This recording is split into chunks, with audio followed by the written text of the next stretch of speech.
Yep, we're good. I'm ready. Okay. So Y'all ready? Yep. So like she said, today we're going to talk about cranberries. So, I think she'll have to do it. Bridget will have to do it. oh, there we go. Oh, yeah, you have to go back. You may go back. I bet I can. Let me do it. Is that better? Yeah. Okay. So basically, what are cranberries and what are they used for? So the definition of a cranberry is a red acid berry. So as we all probably know, if you eat cranberries on Thanksgiving, they're extremely acidic. So they're low in sugar, which gives them some really tart flavor again, which alludes to the acidity of it. They're used for multiple things: juices, jams, jelly, sauces, dried cranberries, craisins, if anybody has those, and other snacks and other recipes like that. And so those, as we all said before, a lot of your families use cranberries on Thanksgiving, eat cranberry sauce? Yeah? Okay. So cranberries are grown in bogs on low-lying vines. So a bog is a nutrient-poor peatland. It's characterized by acidic peat. So basically, they require a very specific environment to be grown in, and they require lots of water, but they're not grown in water. So have y'all ever seen those videos of all the cranberries in the water, of them getting harvested? So that's kind of what we're going to be talking about today, and kind of what that process looks like. So the growing season is from April to November, and they require a cold dormancy period to be able to produce. So what does dormancy mean? It's just a period when a plant stops growing to survive harsh conditions. So whenever the trees go dormant in the winter, that's what it's talking about here, the same kind of concept with cranberries.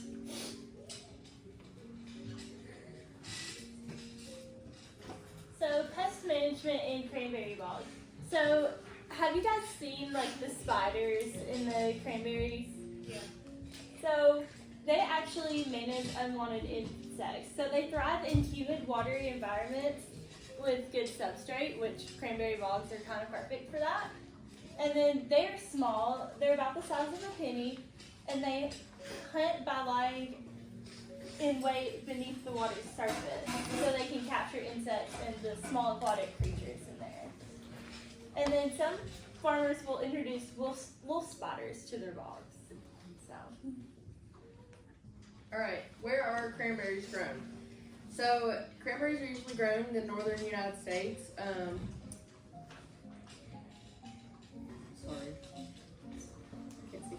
The province of I don't even know how to say that word. Nova Scotia, Nova Scotia, and yeah. Ontario, and Chile.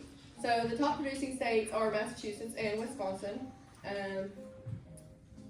Why do you think cranberries are not produced in Tennessee?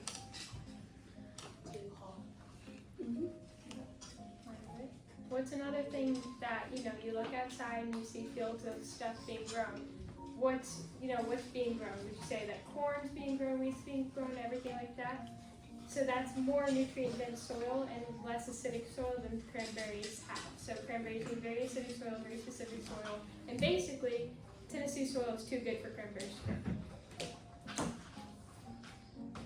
So cranberries can be harvested by dry harvesting or wet harvesting. So you kind of see two different examples of both on the screen. So a dry harvesting, they use machines to comb the berries off the vines and put them in sacks. But wet harvesting is kind of what I've seen more common, I guess. So the bogs are actually flooded with water the night before the harvest, and are stirred with water reels to remove the berries from the vine. And so then the cranberries float up to the top, and it makes it for a whole lot easier harvest.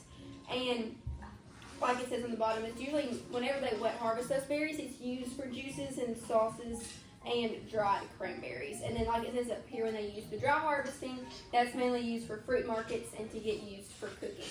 So a little bit of both. So the cranberries that you'll probably see were probably dry harvested, just because they're put directly into the bag, and so there's not a whole lot of extra moisture in them.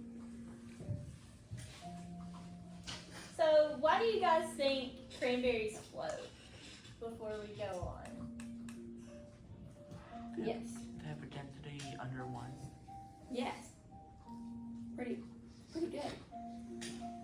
Alright, so now we're going to do a little activity about cranberries floating. So we'll need you to get into groups of about 4 or 5. So 1, 2, 3, there's probably going to be 4 groups. 4 groups? Even if there's 6, that's fine. So we'll need a cup of water, cup of Sprite. And then from there, we'll get those first, and then we'll go from there.